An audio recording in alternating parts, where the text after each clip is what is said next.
কই গো কি করছো? আমি তো এখানে পর্দাটা ঠিক করছি গো। আরে দেখো কি এনেছি বাজার থেকে আজকে। কি এনেছো? দেখো ফুলকপি। আরে আর তুমি ফুলকপি পকোড়া খাবে বলছিলে না? দোকানে জিজ্ঞেস করলাম অনেক টাকা দাম বলছে। এইজন্য একটা ঝট করে এটা কিনে আনলাম বাজার থেকে। ফুলকপিটা তাহলে তুমি তাড়াতাড়ি একটু পকোড়া করে দাও। তাহলে আমি সবকিছু গুছিয়ে নেই। হ্যাঁ তাহলে তো ভালো হবে। একটু তাড়াতাড়ি একটু করো। শীতের সময় পকোড়া কিন্তু একদম ফুলকপি জমে যাবে। একটু তাড়াতাড়ি করো তাহলে। হ্যাঁ করছি। তুমি তাড়াতাড়ি গুছিয়ে নাও কিন্তু আমি এখনই খাবো। আচ্ছা ঠিক আছে। আরে জিভ দিয়ে জল চলে আসছে একবারে। আরে আমাকে তো গোছাতে দেবে, আমি হাত পাটা তাহলে ধুয়ে আসি। না কি বলো? আমি হাত পাটা ধুয়ে আসি। সবকিছু গুছিয়ে নেই বন্ধুরা, দিয়ে চট করে কিন্তু ফুলকপি পকোড়াটা করে ফেলবো। কিছু গুছিয়ে নিয়ে চলে এসেছি, আপনাদের দাদা ভাই তো আবদার করতেই হবে, এই জন্য এই ফুলকপিটা প্রথমে কেটে নেব। আর এখানে জামবাটির মধ্যে উষ্ণ গরম জল নিয়েছি, গরম জলেই কিন্তু ভিজে রাখবো, তাহলে যদি পোকামাকড় থাকে সব বেরিয়ে যাবে। কেটে নিচ্ছি। দেখুন ফুলকপিটা কিন্তু অনেকটাই বড় আছে, কেটে নিই। দেখুন ফুলকপিগুলো খুব কিন্তু বড় রাখবো না, এইভাবে কিন্তু কেটে নেব। একটা ফুলকপি থেকে কিন্তু 4 টুকরো আমি করে নিয়েছি, এরপর উষ্ণ গরম জলে আমি ফেলে দিচ্ছি। দেখুন ফুলকপিগুলো আমি কেটে নিয়েছি আর উষ্ণ গরম জলে দিয়েছি, এইভাবে কিন্তু কেটে নেবেন, তাহলে পকোড়াটা খেতে ভালো লাগবে। আর এটা সেদ্ধ করার কোনো ঝামেলাই থাকবে না।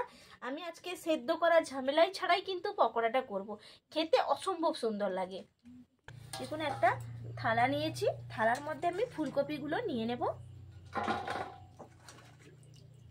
গরম জল থেকে আমি তুলে নিলাম থালার মধ্যে, এরপর পরিমাণ অনুযায়ী দিয়ে দিচ্ছি লবণ।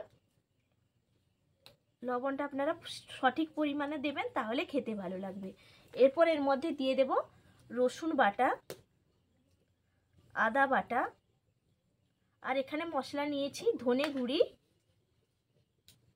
দিয়ে দেব জিরে গুঁড়ি, আর দেব গোলমরিচের গুঁড়ি, আর দেব লঙ্কার গুঁড়ি,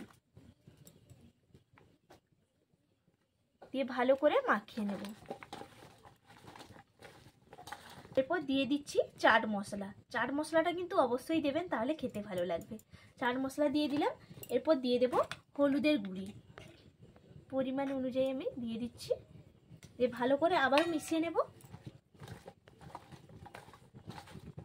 দেখুন ভালো করে আমি মাখিয়ে নিয়েছি সমস্ত মশলা দিয়ে। এরপর এখানে নিয়েছি আমি ময়দা, ময়দাটা আমি পরিমাণ অনুযায়ী দিয়ে দিলাম। এরপর দিয়ে দেব কর্নফ্লাওয়ার, কর্নফ্লাওয়ারটাও পরিমাণ অনুযায়ী নিয়ে ভালো করে মাখিয়ে নেব। প্রথমে ভালো করে মাখিয়ে নেব, তারপর অল্প একটু জল দেব। দেখুন ভালো করে মিশিয়ে নিয়েছি, এরপর আমি অল্প অল্প জল দিয়ে মাখাতে থাকবো, তাহলে ভালোভাবে মাখানো হয়ে যাবে।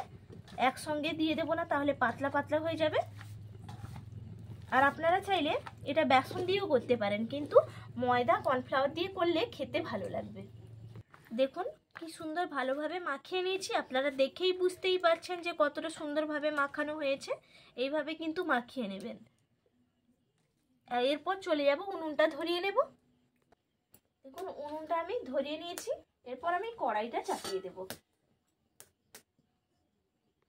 কড়াইটা গরম হয়ে গেছে, কড়াইয়ের মধ্যে দিয়ে দিচ্ছি সাদা তেল।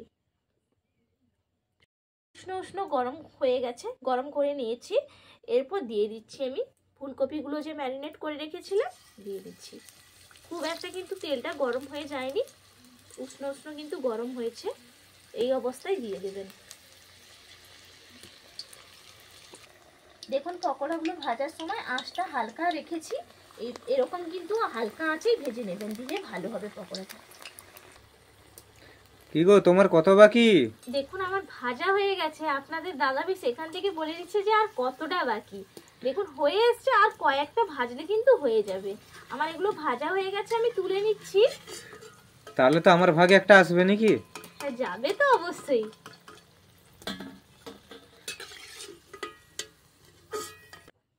পরের ব্যাচটাও আমি একইভাবে ভেজে নিচ্ছি।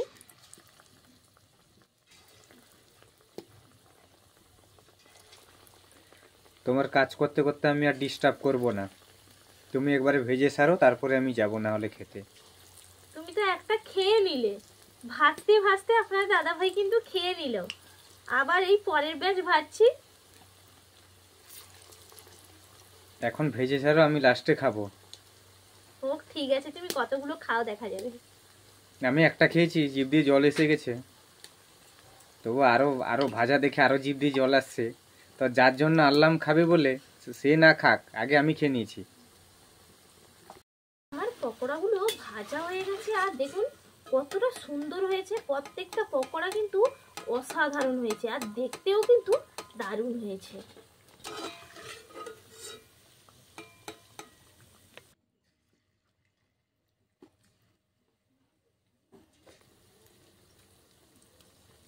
সবগুলো পকোড়া ভাজা হয়ে গেছে, দেখুন কতগুলো হয়ে গেছে। এরপর আপনাদেরকে খেয়ে দেখাবো যে কেমন হয়েছে। কই গো, কত বাকি আর? হয়ে গেছে। না একা বসে গেলে?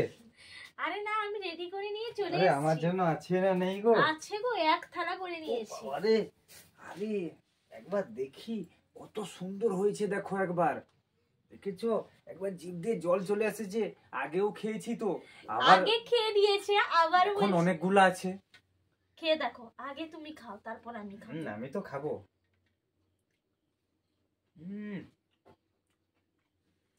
দারুণ হয়েছে, আর একেবারেই কিন্তু একদম মুচমুচে হয়েছে, আর ভেতর থেকেও দেখুন কতটা সুন্দর লাগছে, বলে বোঝানো যাবে না। আমি একটু খেয়ে দেখি।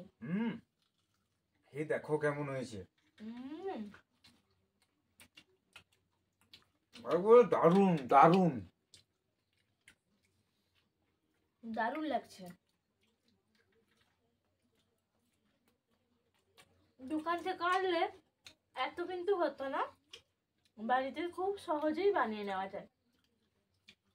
এত সুন্দর হয়েছে যা বলে বোঝানো যাবে না।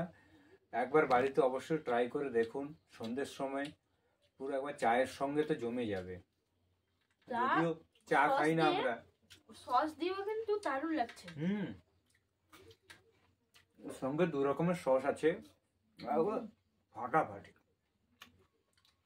আপনারা এভাবে বানিয়ে ফেলবেন, দোকানে গেলে এত আনন্দ করে খাওয়া হতো না, বাড়িতে হয়েছে। এভাবে বানিয়ে ফেলবেন আপনারাও। আর আপনারা সবাই ভালো থাকবেন, সুস্থ থাকবেন। আবার আপনাদের সঙ্গে পরের রেসিপিতে দেখা হবে। টাটা।